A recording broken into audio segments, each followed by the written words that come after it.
I'm your host, Booker T, and right now I'm here with this big interview I've been talking about all week. You've been pumping it up, been Book. pumping it up. It's been on Twitter, it's been on Facebook, it's been on Instagram, it's been on SOS. I've been sending them smoke signals.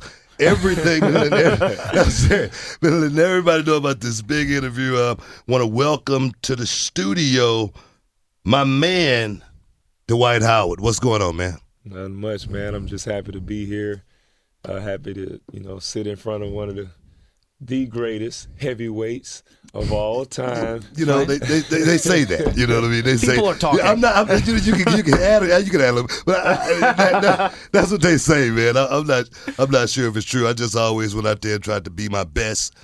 Just like yourself, go out there. That's the best you could do. Go out there and be your best. That's what my mother told me. But I want to say thank you, first and foremost, for coming into the station, sitting down with me. I know this is not something that you do a whole lot of. I would love to do this a lot. I love to talk. I love to have fun. So being on the radio. Yeah, I saw you doing the nay-nay on Instagram. I think you made that famous. You know what I mean? I think you put. What's up on that? That's what a lot of people say. Actually, the group. Every time I see them, they're like, "Man, thank you, man," because you really put us on the map. And I was just when I heard it, I was like, man, for some reason this song, and I really kept trying to get the dance down, and it take a while. So once you get it, it's like a breath of fresh air. It's like a breath of fresh air. It's crazy. I saw you. I think you posted it on Instagram or something like that, didn't you? did. I mean, I don't know. I mean, you had so many thousands of views on it. I was like, man, you got to be kidding me. I need to do something like that. Well, you got the spinneroonie, Book. It doesn't work. It doesn't get that many views. I mean, it had thousands of views, man.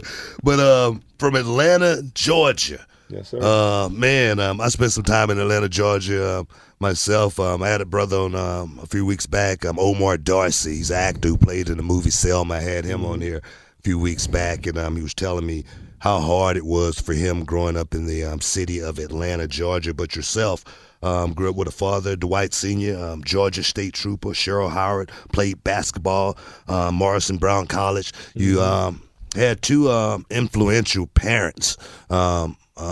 First and foremost, I got to give them a lot of credit for creating yourself. But what was it like for you growing up in Atlanta, Georgia? Oh, well, I grew up on the south side of Atlanta, which is considered College Park, Georgia. And it's a pretty rough neighborhood, but, I was well respected because my dad was a cop. That kind of kept me out of a lot of trouble. But the community was great. I was surrounded by apartment complexes, about 3 or 4 complexes around my house. And everybody would come to my house and play basketball. And at the time, I was the smallest one. So even though it was my court, they roughed me up every day, but I had my rules, so when I was playing or when anybody came over, it was no cussing, and it was just strictly basketball, but they really taught me the ropes, they really did, some great things for me, which I use today. No cursing. That goes back to your parents, I would imagine, right? Yeah, my mom, she didn't want to hear all that cussing while we were outside playing basketball, so I had to enforce it. Yeah, I've been having, for the last month, I had Black History Month and was talking about how important it is to have, the mother and the father in the household growing up, raising that kid. Myself, I grew up in a single parent household. I didn't have that father. I'm a single parent, raised a son, and that mother wasn't in the house for him. So it still was that was something that was missing. Definitely, I got to say again, give a lot of credit to the parents, man. I see you got into basketball seriously around the age 9. Oh, yeah. I played all sports. Yeah. But it was just something about basketball that, kept me going, just being on the floor, working out. I love to train, and I told my dad, at 10, I said, I'm going to make it to the NBA. And that was my goal. So I worked hard every day. I stayed at the gym late. My dad actually built the court when we moved from College Park to East Point. He built a little half court for me, and I just stayed out there all night. When it got too dark, I would use a little flashlight just to work on my game. And we had this long hill, and I would just do sprints every day. And that's how were you were a natural athlete, or did you really have to work that hard to develop it? With everything, you have to work hard, but it kind of came easy for me. Baseball was pretty easy. Track was fairly easy. But that stuff got boring, and I just wanted to play basketball. Yeah. And that's what I stuck with. And, that brings me to McDonald's High School All-American. McDonald's top 35 all time. Mm-hmm. That right there, to be able to do something like that, that's actually stepping to another level, even from a high school kid. To step into that level, you're playing with the best kids from all around the country, and it tells you how good you really are. And then to actually be, top 35 of all time, that says a whole lot. And then to forego college, step right into the NBA. Right. How hard was that transition right there? It was different because I went to a super, super small school, and we only had 16 people in my graduating class. Nobody thought I would ever make it to the NBA, and that's all I would hear is the naysayers every day, walking around my neighborhood playing basketball, and everybody was saying you would never make it to the NBA. And I wanted to be that guy, to represent my school, to put my school and my city on the map. So it was hard, making that adjustment from being in that little bubble, at my school to going into the world. It was a whole new experience for me, traveling, playing in different cities every night, playing with grown men. The first thing that caught me off guard. I remember my first summer league game was against this guy named Ruben Boonje. Crazy name. I like him already. He looked like he was 35 years old. I'm 18. And I'm like, this dude is big. So we get out there, and he's pushing me around. I'm like, man, I can't take this, man. These guys, just pushing on me. I said, you know what? I'm gonna get in this weight room. I'm gonna eat weights every day. And I came back the next year, and I was doing the pushing. So it was a lot of fun. Hey, man, that's what you got to do, and that's the part for me that makes me wonder. I mean, making that jump is almost like, a college player, trying to play in the pro game. It's just something that's totally different. You got to develop, getting to that point right there, and obviously did pretty good getting in the gym, training. If you ever want to come down to the gym and train with me at 9189 Winkler Street, let me throw that out Sweet there. C. Sweet C. You definitely can come down and train with us. But you got drafted to the Orlando Magic. Went there and you played there for a long time, 2004 to 2012.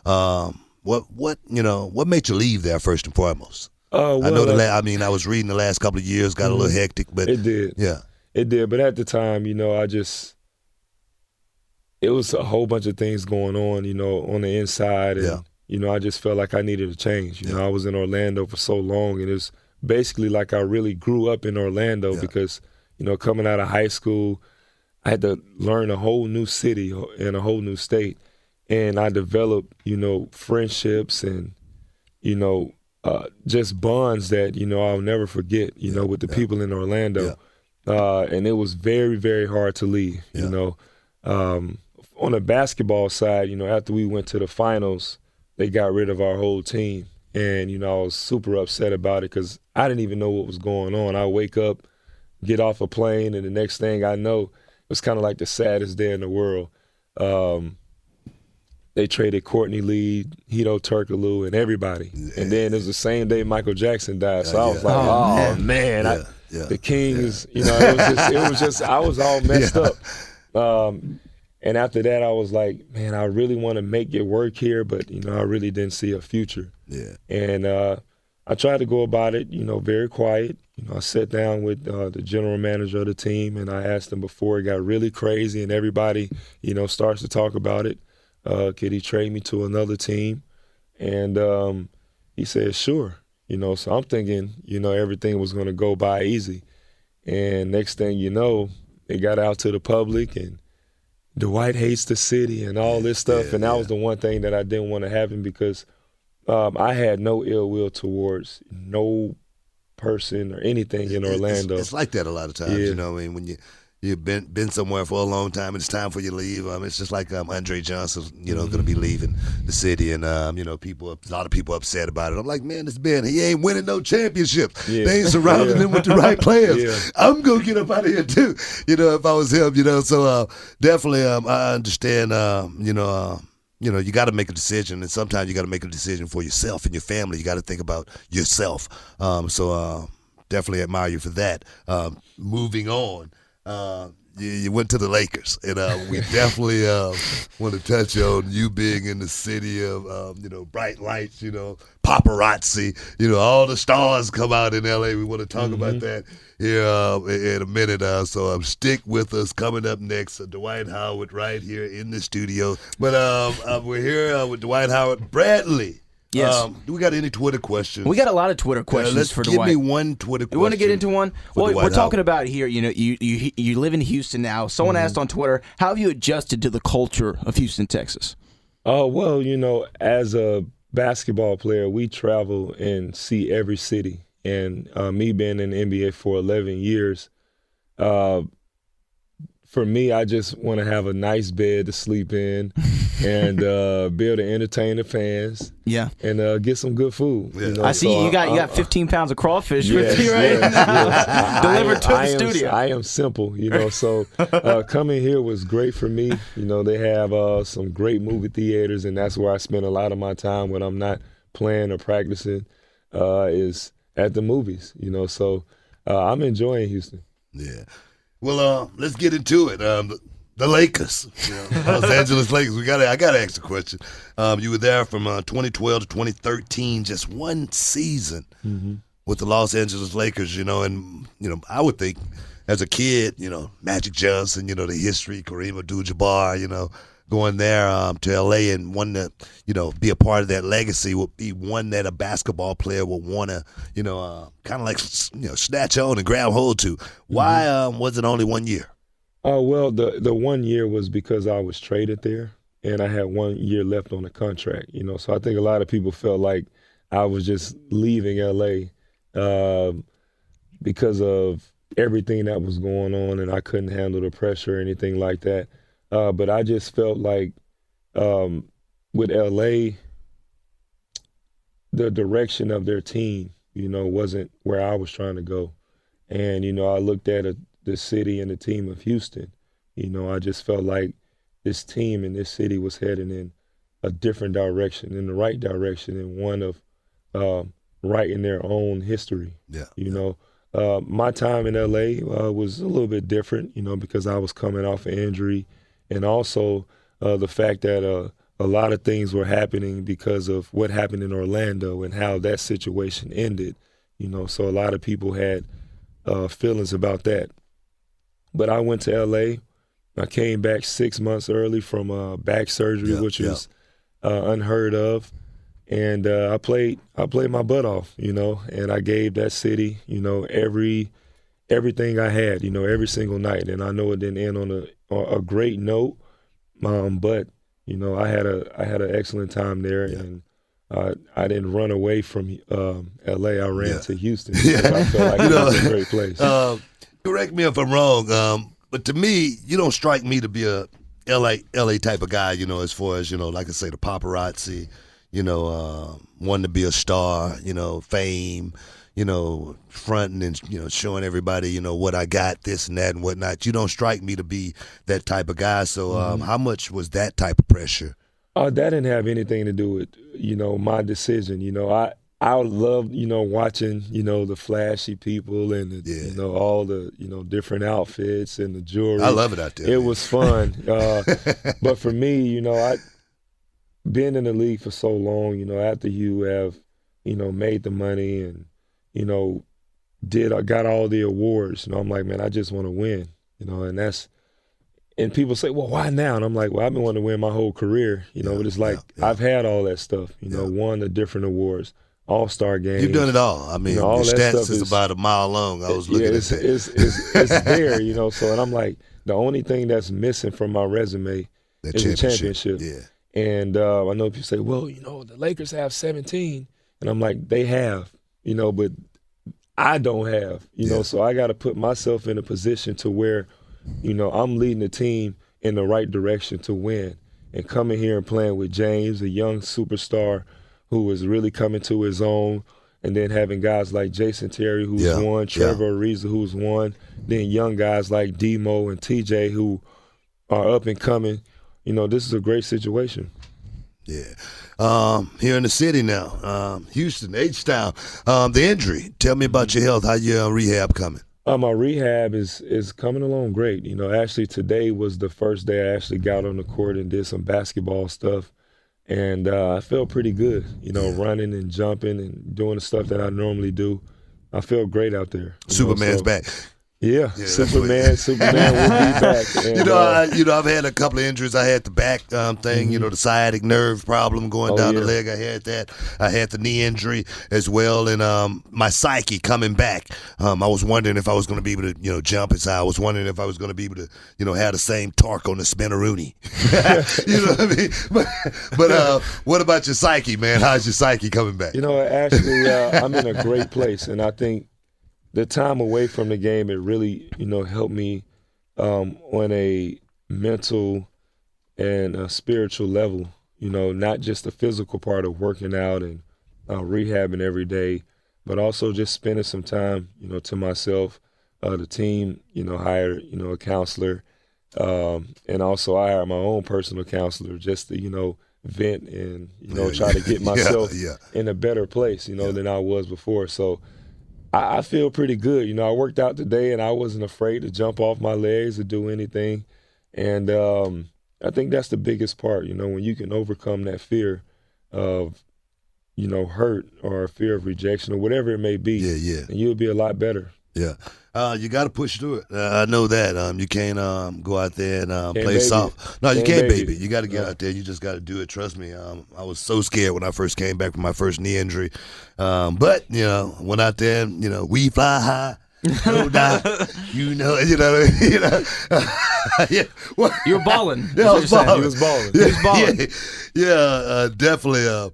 But talk to me about, let's shift gears. Talk to me about, your foundation and, what you're doing, to help kids, your Breathe Again concept. Talk to me about that.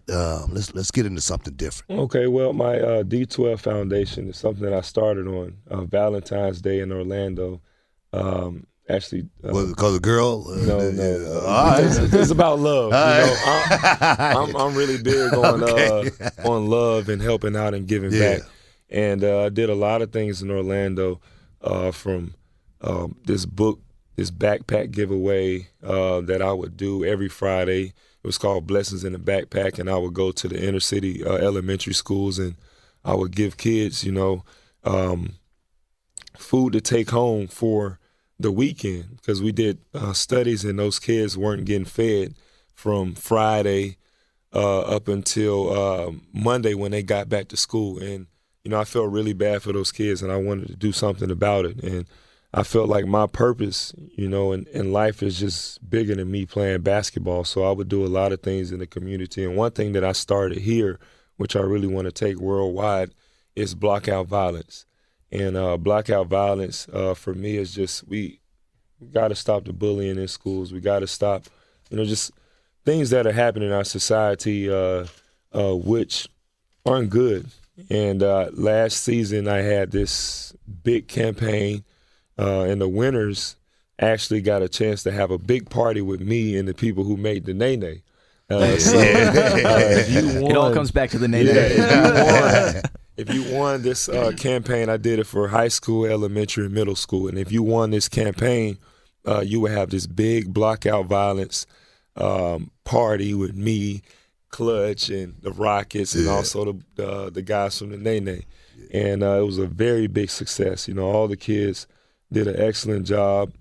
I invited the kids to some games. I also invited them to my documentary that came out, which is on Netflix now. It's the Dwight Howard documentary. It's called In the Moment. It talks about my time in Orlando, my time in LA, and my decision to come to Houston, and my rehab process and all that. So it's a very good watch. And also Breathe Again. Yeah, I mean that's what I want to talk about. I mean, because we have so much stuff that's in the news. The Trayvon Martin incident down in Florida, Michael Brown, Ferguson, of course, and Eric Garner in New York. And my thing is, we have so many that we don't hear about as well. Right. So it's something that we definitely need to touch on. So give me your thoughts on that. I just feel like as a society, we need new life, and that's why I came up with the shirts Breathe Again, and not to say anything bad about, the other movements that people have had, but I just felt like those movements kind of put them in a box, or it talked about one side. If it's the I Can't Breathe or Hands Up, Don't Shoot, it's kind of like you're taking sides. And I wanted to do something that would bring the people together. And it's interesting because a lot of people hate cops. Yeah. And I've had problems, dealing with cops sometimes. But then on the other end, for me, my dad was a cop. Yeah. And, I got to see both sides of it. And I've had to come home to my dad telling me stories about how he was held at gunpoint or how he got hit with, a pistol and he could have been dead, So I understand both sides. And I really just want new life. I feel like we have to change the way we think, and me being a role model, I think it's my responsibility to help start that change, and it starts with myself, and I can't say breathe again if I'm not breathing again, if I'm not inspiring myself to have new life. And I want that, for not just myself, but, for young kids and also older people. We all need to have new life. I don't think it's about the cops being wrong or us being wrong, but we got to find a way to stop, pointing at all the problems that we have in our society and point to the solution. Well, I know exactly what you're talking about. Myself, I always talk about changing your levels. You can't go to, the White House with your pants hanging down around your ankles. Mm-hmm. You might could do that with your friends. You might could talk a certain way around your friends, but when you go around looking for a job, you got to act a certain way. Right. You got to act accordingly. And that's one thing that I think we don't talk about enough of, as well as, if we put ourselves in position for something to happen, especially these days, something can happen, especially with young people, putting themselves in position actually to get shot by a cop. And I think that's something that we really need to expand on and talk about. And we're going to talk about it. They're coming up here, up next with Dwight Howard Hill. Oh man, and the conversation is good. I must say that again, Dwight. I must thank you for coming on the show, being a part of this, spit some knowledge, letting these young people out here know exactly what's going on. We was talking about before we went into the break, as far as kids not putting themselves in position for something to happen to them, and that's my thing, because I was one of those kids once upon a time. Just say, for instance, I went and stole something from Target, and I'm running out the door, and the security is chasing me down. And if I would have got bang, I got shot. Just say, for instance, I got shot in the back or whatever, and I went down. I'm dead. Whose fault is it? Of course, it's the security guard's fault. But is it my fault as well? Do I take some blame and some responsibility for that? I think with our youth, I think, like yourself, you had a great father and a great mother teaching you those things and what not to do's. I think that is perhaps the biggest, one of the biggest problems that we have in America. Our mothers and fathers not being there to take care of their kids and raise them properly. What's your thoughts on that? I think the biggest thing is understanding authority, and in our society today, there's a lot of kids who just grow up with single moms, and they don't have that father figure or somebody where they have to respect and show authority, that shows them authority. And, when they see those cops or when they're at school and they have, the coach or whoever, whatever male it is, jumping down their throat is what they would say. They always jumping down my throat. But if they had that authority, they would understand that this person is only trying to make them better. And, in different situations, it doesn't have to be the Mike Brown or the Chris Gardner situation. But when a kid or an adult, sees a cop, the first thing they do is think about what we're taught in the streets, bump the police, or when we're at school and, we have some authority and they tell us to sit down, we always want to reject that authority and do what we want to do. And 9 times out of 10, that's what gets us in trouble. And, we have to be able to teach the younger generation how to respect authority, respect their elders, because 9 times out of 10, we don't respect them. Yeah. We see them and we say, well, they don't know nothing. They're old. They're not hip. So we got to show them the right way. And I like some of the programs that, like the NAACP are doing, where they would have cops going to the different communities and show people how it's like to be a cop, how they would have to actually get out the car and go to a window, and you never know what's going to happen. And then I think it has to be the flip side of where we can show, how we grow up and what we deal with, so people can understand. And I think the reason why a lot of things happen in our society is because we don't understand each other.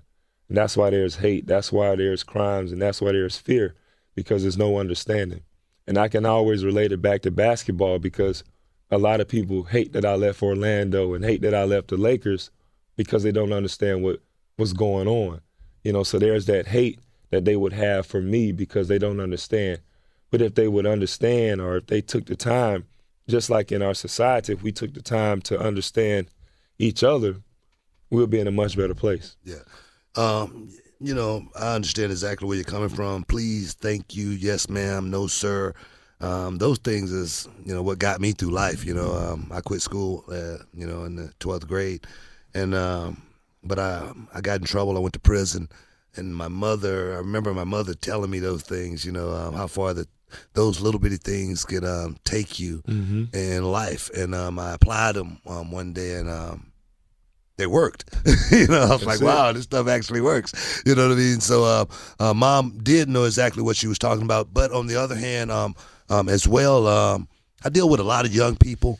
And the one thing that I think I get from them is they feel like they're not respected by a lot of older people. They feel like they're talked down to a lot of times, and actually I think that's true.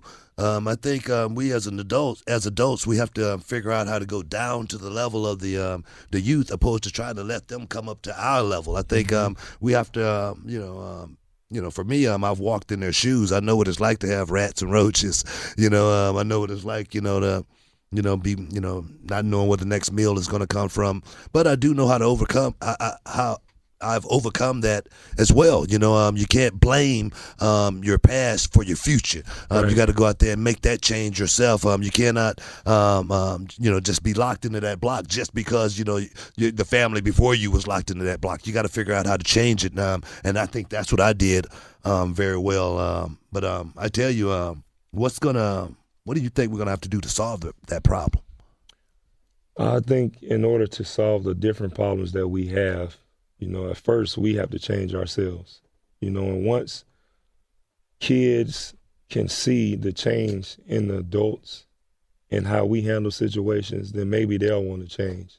But we can't expect them to change if we're doing the same things that we do. Yeah. And me being a role model, even in high school, I would watch how the kids would do everything that I did. And then they could relate to it because they're seeing me do it. And it was just little things. Like if I walked around with my shirt untucked at school, all the kids would do it. Yeah. And then all the older kids would say, well, you ain't got your shirt untucked. Why I gotta tuck mine in? Yeah. So once I start, changing the way I did things, now all those kids start changing the way they did things. So I think in order for us to do that, we have to be the change first.